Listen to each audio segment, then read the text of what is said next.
여러분 반갑습니다. 평일 오후인데도 이렇게 와주셔서 너무 감사드리고요. 그다음에 이렇게 좋은 장소에서 또 너무나 아름다운 출판사 크라우드9와 함께 하게 돼서 이제 너무 감사드립니다. 우리 대표님 다시 한번 감사드립니다. 네. 혹시 브랜드 액티비즘이라는 용어를 들어보신 분 혹시 있으신가요? 사실 모든 커뮤니케이션이 용어를 가지고 시작이 되기 때문에 그 용어란 것 자체가 인위적으로 만들어진 것이 아니라 맥락과 배경이 있는 거잖아요. 그러니까 자연스럽게 나오는 거기 때문에 지금 이 시대에 브랜드 마케팅 쪽에서 가장 화두인 브랜드 액티비즘을 소개하게 된 것이 너무나 행복하고 또 영광이기도 합니다. 브랜드 액티비즘이라는 용어를 소개해야겠다 해서 제가 2년 후인 2021년에 신문에다가 이걸 기고를 했어요. 그래서 여기 보시면 브랜드 액티비즘, 브랜드 자체가 지속 가능의 인플루언서가 되다라는 저런 걸 썼는데 뭐 이걸 기사 하나 가지고 뭐 퍼지기 힘들겠죠. 여전히 반응은 여러 같은 냉담이 이제 돌아왔습니다. 그러다 이제 써야겠다고 생각하고 올해 2월에 이 책을 내게 됐는데 사실은 아까 우리 대표님께서 말씀드렸지만은 2023년쯤에 이 책을 내자 기획을 했는데 한 2년 반 정도 늦어졌거든요.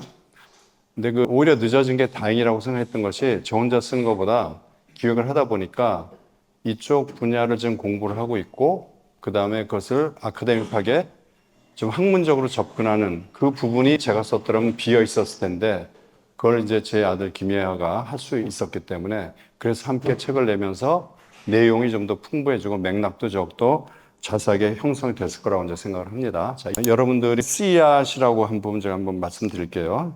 처음에 우리가 지금 직면하고 있는 이런 이제 문제점입니다.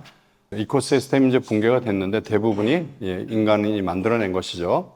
지금 모든 클라이밋 액션이나 탄소 줄이자 이런 환경 문제 모든 것들은 그 기점을 산업혁명 때 기준으로 잡거든요. 그러니까 그 이후로 엄청나게 많은 환경 오염이 있었는데 모두 다 인간이 그렇게 만들어냈다는 것이죠. 그래서 가장 기본적인 게 지구 온도가 2도씨를 넘기지 않는 거잖아요. 그런데 지구도 어느 정도 레질리언스가 있어서 회복 탄력성이 있어서 상하더라도 다시 돌아오는데 2도씨가 넘어가면 임계치를 넘기 때문에 어떻게 될지 모른다는 것이 지금 뭐 입증이 된 그런 티오리겠죠. 그래서 환경 문제가 굉장히 중요한데 인간이 어쨌든 그 원인을 제공했으니까 인간이 이제 해결을 해야 되겠죠.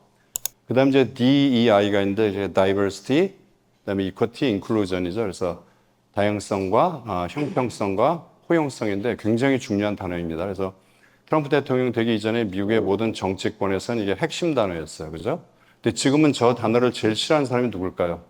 트럼프겠죠. 그래서 미국에서 학계나 대학이나 뭐 우리 김예아 씨도 잘 알고 있지만은 DEI라는 용어를 쓰고 있질 않아요.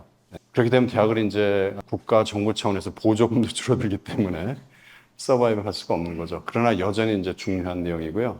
특히 이제 도널드 트럼프 대통령은 다이버시티라는 단어를 너무너무 혐오합니다. 세 번째가 바이러스인데 여러분이 뭐 이제 바이러스 공격을 이미 겪으셨기 때문에 태어나서 우리가 이런 것을 겪으리라고는 생각을 못 했잖아요. 그죠? 뭐 전쟁도 못 겪어봤고, 기아도 못 겪어봤고, 그런데 이 바이러스라는 것을 우리가 경험하면서 굉장히 힘들어 했습니다. 근데 빌 게이츠는 이미 2015년에 저런 예언을 했어요.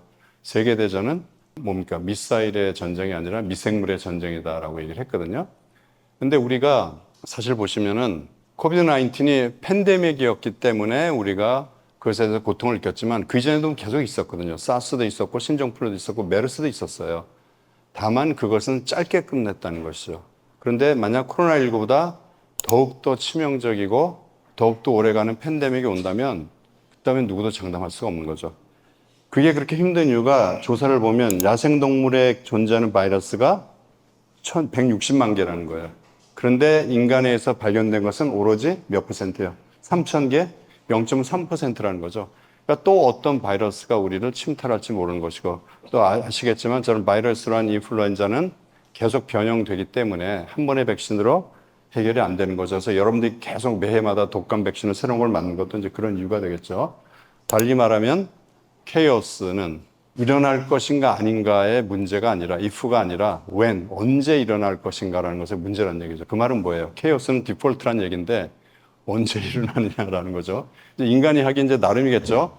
저렇게 멋진 문장은 제가 쓴 게 아니고요. 그 물고기는 존재하지 않는다라는 책을 보시면은 나오는 문장입니다. 자, 그리고 여러 가지 기업 차원의 활동이 있는데 그것을 줄여서 보면은 CSR 있고 CSV가 있었고 ESG가 있었고 사실 그것을 다 포괄하는 단어는 유엔에서 정한 지속가능 발전 목표라고 볼 수가 있습니다. 처음에 CSR은 기업에서의 사회공헌 활동의 1.0이라고 볼 수가 있죠. 이것은 그냥 단순한 도움, 기부 이런 거거든요. 근데 저것의 기본적인 정의는 기업이 사회로부터 이득을 얻었으니까 그것을 환원해야 된다는 얘기고요. 그 다음에 기업이 가지고 있던 어떤 핵심 가치하고는 크게 그게 공유가 되지 않습니다. 예를 들면 요즘도 일어나고 있는 연말 되면 고아원 방문하고 양로원 방문하고 김장 담가주고 연탄 날라주고 학교 줘주고 우물 파주고 이런 것들이거든요. 그걸 삼성이 한다고 해서 현대가 한다고 해서 LG가 한다고 해서 차별화되지는 않습니다. 그런 거거든요. 그러니까 좋은 일을 해주면 좋다라는 게 일단 CSR의 개념이고요. CSV는 2014년에 포토 교수가 얘기를 했는데 처음으로 여기에 가치라는 단어가 들어갑니다. 그래서 저 때부터 조금 더 기업들이 가치에 초점을 맞추는 그런 활동들을 했습니다. 예를 든다면 가령 삼성이 그들이 가지고 있는 스마트 디바이스를 아프리카에 가져가서 학생들을 교육하고 하는 것들, 이런 것들은 가치가 많이 공유가 되겠죠. 그래서 CSR이 도움을 주는 사람과 받는 사람의 1대1 관계만 존재한다면은 CSV는 그 과정에 많은 것이 인게이지가 되면서 스스로 가치를 증폭시키게 되는 그런 활동을 얘기를 한 거고요. ESG는 이제 많이 아시겠지만 이제 기업에 한정되는 거죠. 그래서 ESG의 특징은 뭐냐면 안 하면 망하는 겁니다. 그러니까 예를 들면 CSR은 많이 해줘, 많이 해줘, 당근이라고 하면은 ESG는 뭘까요? 안 하면 망하는 거죠. 가령 인바이러먼트에 E만 보더라도 화석연료를 많이 쓰는 그런 회사들에게는 전 세계에 있는 투자 회사들이 투자를 하지 않기로 이미 결의를 했어요. 그러니까 투자를 받을 수 없습니다. 그 다음에 또 하나 예를 들어보면은 화석연료를 많이 쓰기도 하고 그런 것도 많이 배출하는 그런 회사들은 그들이 얻는 순이익보다도 탄소세를 더 많이 물 가능성이 있어요. 그 모든 것들을 해서 만든 지속가능 발전 목표라는 것이 담고 있는데 사실 유엔에서 할 일이 없어 저런 걸 만든 건 아니잖아요. 그죠? 굉장히 정교하게 아젠다 세팅을 해놓고 시스테마틱하게 조직을 해놓은 곳이기 때문에 이쪽에 관심 있는 분들은 이제 저걸 좀 들여다보셔야 될 것 같고요. 15년이 한 획일에서 2015년부터 16년부터 다가오는 2030년까지 17개의 목표를 정해서 실천하고 있는 것이 지속가능 발전 목표, 서스테이너블이라는 내용입니다.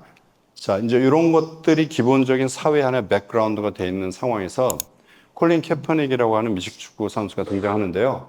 굉장히 훌륭한 선수입니다. 샌프란시스코 팀에 있었는데 이 선수가 2016년에 있었던 경기 도중에 애국가가 울리는데 그 애국가에 경의를 표하지 않고 무릎을 꿇었어요. 그거는 항거의 표시죠. 이것은 다른 말로 표현하면 성조기를 불태우는 것과 같은 그런 하나의 상징적인 사건이었습니다. 근데 더군다나 미국이란 나라는 국뽕의 나라잖아요. 그런 나라에서 이런 게 있을 수도 없는 일이죠. 근데 이렇게 했던 이유는 백인 경찰이 흑인에게 가혹하게 탄압하는 것에 대한 항거를 표현했던 거예요. 그래서 그 다음 해인 2017년에 콜린 캐퍼닉이 프리 에이전트가 돼서 자유계약 선수로 풀렸는데 어느 팀에서도 데려가지 않았어요. 왜 그랬을까요?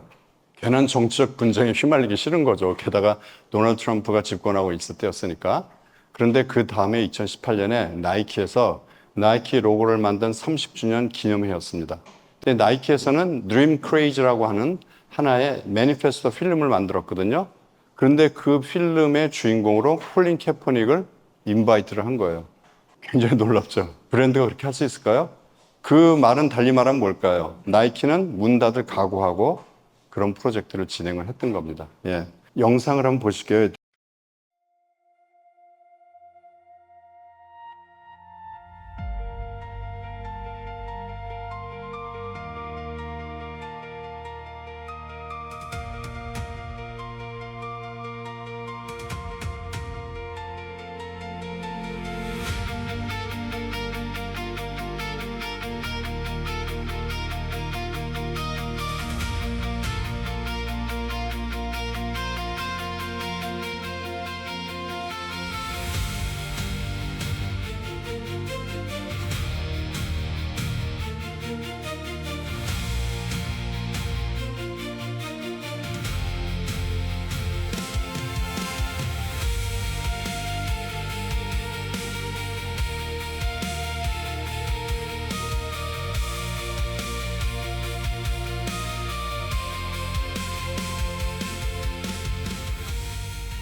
참 놀라운 프로젝트였습니다. 그죠? 그래서 사실 이 정도 프로젝트를 하려면은 단순히 나이키에 있는 마케팅 부서 그래서 처리하는 것이 이제 이사회, 보드, 탁자회까지 올라갔겠죠.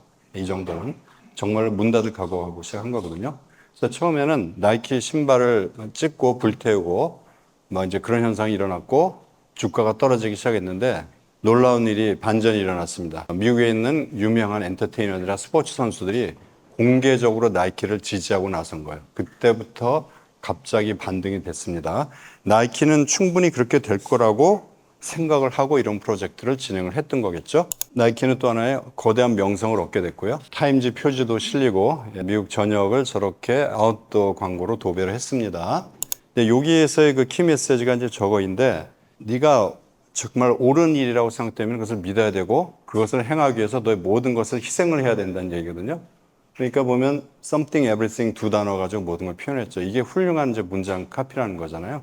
근데 사실 지금까지는 나이키의 Just Do It의 정신이 네가 나태하지 말고 너 자신을 단련시키기 위해서 Just Do It 하라는 의미였다면 그것이 사회적 영역으로도 확장이 돼서 사회 정의를 위해서 옳다고 하면 하라는 식으로 확장이 된 거죠. 그렇게 보면은 Just Do It이라고 하는 슬로건을 굉장히 잘 만든 것 같아요. 근데 그러다 보니까 브랜드 액티비즘을 설명하는 잡지 기사라든가 뭐 학술지라든가 이런 거 보면은 계속 이것이 기본적인 하나의 대표적인 상징 이미지로 나오고 있습니다. 그래서 지금까지 나이키가 스포츠 정신을 구현하는 브랜드였다면 이제는 사회 정의를 구현하는 브랜드로 확장이 되고 있다는 얘기고요. 그래서 이런 형태의 브랜드 액티비즘에 어떤 식의 용어가 형성되었는가를 이제 살펴봤고요. 이제 그 이전부터 올라가서 이렇게 된 데는 어떤 사회적인 배경이 있었고 브랜드 액티비즘의 정의는 뭐고 무엇이 중요한지에 대해서 김예하가 얘기를 하도록 하겠습니다.